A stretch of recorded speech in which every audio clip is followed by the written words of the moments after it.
ప్రపంచ దేశాలను ఇప్పుడు ఒకే ఒక్క పదం వణికిస్తుంది. అదే ఎల్నినో. పసిఫిక్ మహాసముద్రంలో మొదలైన ఒక మార్పు ఇప్పుడు గ్లోబల్ వెదర్ను పూర్తిగా మార్చేయబోతోంది. భారత వాతావరణ శాఖ కూడా దీనిపై అఫీషియల్గా ఒక షాకింగ్ రిపోర్ట్ను రిలీజ్ చేసింది. ఇప్పటికే పసిఫిక్ ఓషన్లో ఎల్నినో పరిస్థితులు స్టార్ట్ అయ్యాయంటూ హెచ్చరించింది. మరి ఈ ఎల్నినో వల్ల భారత ఋతుపవనాలు దెబ్బతినబోతున్నాయా? మనకు తీవ్రమైన కరువు ముప్పు పొంచి ఉందా? అసలేంటి ఎల్నినో ఎఫెక్ట్? అలాగే వాతావరణ శాఖ భారత్కి ఇచ్చిన ఒక గుడ్ న్యూస్ ఏంటి? ఈ వీడియోలో పూర్తిగా తెలుసుకుందాం. స్కిప్ చేయకుండా ఎండ్ వరకు చూడండి. స్టోరీలోకి వెళ్లే ముందు అసలు ఎల్నినో అంటే ఏంటో తెలుసుకుందాం. చాలామంది ఇది వాతావరణంలో వచ్చే ఒక చిన్న మార్పు అనుకుంటారు, కానీ ఇది అంతకంటే చాలా పెద్దది. పసిఫిక్ మహాసముద్రంలో ఉపరితల ఉష్ణోగ్రతలు అంటే సీ సర్ఫేస్ టెంపరేచర్ విపరీతంగా పెరిగిపోవడాన్ని ఎల్నినో అంటారు.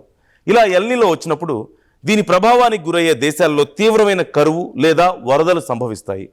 జనరల్గా పసిఫిక్ ఓషన్లో తూర్పు వైపున ఉండేటువంటి చల్లటి నీరు పశ్చిమ దిశగా ప్రవహిస్తూ ఉంటుంది. కానీ ఎల్నినో సమయంలో ఈ ఓషన్ పరిస్థితులు తల్లకిందులవుతాయి. మధ్య తూర్పు పసిఫిక్ మహాసముద్రాల్లో నీరు విపరీతంగా వేడెక్కుతుంది. సముద్రం ఇలా వేడెక్కడం వల్ల దానికి పైన ఉండేటువంటి అట్మాస్ఫియర్ అంటే వాతావరణం కూడా పూర్తిగా చేంజ్ అవుతుంది. దీన్నే సైంటిస్టులు సముద్ర వాతావరణ అనుసంధాన వ్యవస్థ అంటారు, అంటే ఓషన్ అట్మాస్ఫియర్ కప్లింగ్ అంటారు. అయితే ప్రస్తుతం ఈ సిస్టమ్ పూర్తిగా ఎల్నినో మోడ్లోకి వెళ్ళిపోయిందని భారత వాతావరణ శాఖ చెప్పింది. రాబోయే రోజుల్లో ఈ ఎల్నినో మరింత తీవ్రతరం కానుందని, ఇప్పటికే పసిఫిక్ సముద్రంలో ఉష్ణోగ్రతలు ఎల్నినోకు కావాల్సిన థ్రెషోల్డ్ లిమిట్ను దాటేసాయంటూ తెలిపింది. ఇక్కడ మరో డేంజర్ అప్డేట్ ఏంటంటే కేవలం సముద్రం పైభాగమే కాదు, సముద్రం లోపల అంటే ఉపరితలం క్రింద కూడా బలమైన ఉష్ణోగ్రతల తేడాలున్నాయి. అంటే రాబోయే రోజుల్లో క్రింది భాగంలో ఉన్న వేడి నీరు కూడా పైకి రానుంది. దీనివల్ల జూలై ఆగస్టు నెలల్లో ఎల్నినో ప్రభావం మరింతగా పెరిగి సూపర్ ఎల్నినోగా మారే ఛాన్స్ ఉందని ఎక్స్పర్ట్స్ వార్నింగ్ ఇస్తున్నారు. వాతావరణ శాస్త్రవేత్తలు ఎల్నినో తీవ్రతను ఎలా లెక్కిస్తారో తెలుసా? దానికి ఒక ఇండెక్స్ ఉంది. అదే నీనో 3.4 ఇండెక్స్. పసిఫిక్ మహాసముద్రంలోని ఒక నిర్దిష్ట ప్రాంతంలో ఉష్ణోగ్రతలను బట్టి ఈ ఇండెక్స్ విలువను లెక్కిస్తారు. తాజా రిపోర్టు ప్రకారం ఈ ఇండెక్స్ విలువ 0.5 డిగ్రీస్ సెల్సియస్ మార్కును దాటిపోయింది. ఎప్పుడైతే ఈ విలువ 0.5 కంటే ఎక్కువ రికార్డ్ అవుతుందో అప్పుడే అధికారికంగా ఎల్నినో ప్రారంభమైనట్లుగా శాస్త్రవేత్తలు డిక్లేర్ చేస్తారు. జపాన్ వాతావరణ సంస్థ కూడా జూన్ 11 నుంచే ప్రపంచంలో ఎల్నినో ఎరా స్టార్ట్ అవుతుందంటూ ప్రకటించింది. జూన్ నుంచి ఆగస్టు వరకు ఈ వేడి గాలులు, సముద్ర ఉష్ణోగ్రతలు ఇలాగే కంటిన్యూ అవుతాయని, జూలై తర్వాత దీని ఇంపాక్ట్ మరింత స్ట్రాంగ్గా ఉంటుందని వార్నింగ్ ఇచ్చింది. ఇక్కడ మీ అందరికీ ఒక డౌట్ రావచ్చు, అసలు ఎక్కడో పసిఫిక్ మహాసముద్రంలో మార్పులు వస్తే భారత్కు నష్టం ఏంటి అని. ఇక్కడే ఉంది అసలు లింక్. ఎల్నినో వల్ల గ్లోబల్ విండ్ ప్యాటర్న్ అంటే గాలి వీచే దిశలు మారిపోతాయి. ఈ ఎఫెక్ట్తో మన దేశానికి వచ్చే నైరుతి ఋతుపవనాలు చాలా వీక్ అయిపోతాయి.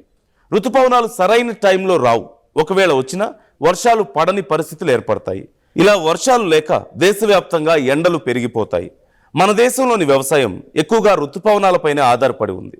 వర్షాలు పడకపోతే ఖరీఫ్ పంటల దిగుబడి ఘోరంగా పడిపోతుంది. పంటలు పండకపోతే మార్కెట్లో బియ్యం, పప్పులు, కూరగాయలు, ఇతర నిత్యావసర ధరలు ఆకాశాన్ని తాకుతాయి. దీంతో సామాన్యులు తీవ్రంగా ఇబ్బందులు ఫేస్ చేస్తారు. గతంలో కూడా ఎల్నినో వచ్చిన ప్రతిసారి భారత్లో కరువు వచ్చిన సంఘటనలు చాలానే ఉన్నాయి. అయితే ఈసారి మాత్రం భారత్ భయపడాల్సిన అవసరం లేదంటూ ఐఎండీ ఒక బిగ్ రిలీఫ్ ఇచ్చే అప్డేట్ కూడా ఇచ్చింది. మన దేశ వెదర్ను కేవలం పసిఫిక్ సముద్రంలోని ఎల్నినో మాత్రమే డిసైడ్ చేయదు. మన పక్కనే ఉన్న హిందూ మహాసముద్రం కూడా చాలా కీ రోల్ పోషిస్తుంది. దీన్నే ఇండియన్ ఓషన్ డైపోల్ అంటారు. ప్రస్తుతం హిందూ మహాసముద్రంలో న్యూట్రల్ ఐఓడి అంటే తటస్థ పరిస్థితులున్నాయి. దీంతో ప్రస్తుతానికైతే ఇది ఎల్నినోను పెంచదు, అలాగని తగ్గించదు. కానీ జపాన్ వాతావరణ సంస్థ ఐఎండీ అంచనాల ప్రకారం రాబోయే జూలై నెలలో హిందూ మహాసముద్రంలో పాజిటివ్ ఐఓడి పరిస్థితులు ఏర్పడే అవకాశాలు చాలా బలంగా ఉన్నాయి. ఇది మన దేశానికి ఒక పెద్ద వరం అని చెప్పొచ్చు. ఎందుకంటే పాజిటివ్ ఐఓడి ఏర్పడినప్పుడు హిందూ మహాసముద్రం నుంచి మన దేశం వైపు ఎక్కువ తేమతో కూడిన గాలులు వస్తాయి. ఇది ఎల్నినో వల్ల వచ్చే ప్రతికూల ప్రభావాలను, డ్రై వెదర్ను అడ్డుకుంటుంది. అంటే పసిఫిక్ నుంచి వచ్చే సూపర్ ఎల్నినో వేడిని హిందూ మహాసముద్రం నుంచి వచ్చే పాజిటివ్ ఐఓడి కొంతవరకు బ్యాలెన్స్ చేస్తుంది. దీనివల్ల మన దేశంలో వర్షపాతం పూర్తిగా పడిపోకుండా కాపాడే ఛాన్స్ ఉంది. ప్రకృతి ఎంత విచిత్రమైందో చూశారు కదా. ఎక్కడో పసిఫిక్ మహాసముద్రంలో పుట్టిన వేడి ఇక్కడ మన దేశంలో పండే పంటలను, మన ఇంట్లో ఉండే వంటలను శాసించనుంది. ప్రస్తుతానికి ఎల్నీనో ముప్పు పొంచి ఉన్నప్పటికీ పాజిటివ్ ఐఓడి రూపంలో భారత్కు ఒక హోప్ అయితే కనిపిస్తోంది. భారత వాతావరణ శాఖ కూడా పసిఫిక్ మహాసముద్రంలో మారుతున్న పరిస్థితులను నిరంతరం గమనిస్తోంది. ప్రతి నెలా దీనిపై లేటెస్ట్ అప్డేట్స్ ఇస్తామంటూ ప్రకటించింది. ఈ క్లైమేట్ చేంజ్ వల్ల రాబోయే రోజుల్లో మనం నీటిని చాలా జాగ్రత్తగా వాడుకోవాల్సిన అవసరం ఎంతైనా ఉంది అని మనకు అర్థమవుతుంది. అందుకే నీటి కొరత రాకుండా ఇప్పుడే అలర్ట్ అవ్వాలి. మరి ఈ ఇన్ఫర్మేషన్పై మీ అభిప్రాయం ఏంటి? మీ ప్రాంతంలో ప్రస్తుతం వర్షాలు ఎలా ఉన్నాయి? క్రింద కామెంట్ సెక్షన్లో మాతో షేర్ చేసుకోండి. ఈ వీడియో మీకు నచ్చితే మీ ఫ్రెండ్స్ అండ్ ఫ్యామిలీ మెంబర్స్కి షేర్ చేయండి. మరిన్ని ఇంట్రెస్టింగ్ వీడియోస్ కోసం మన ఆర్ స్ట్రీమ్ ఛానల్ను సబ్స్క్రైబ్ చేసుకోండి.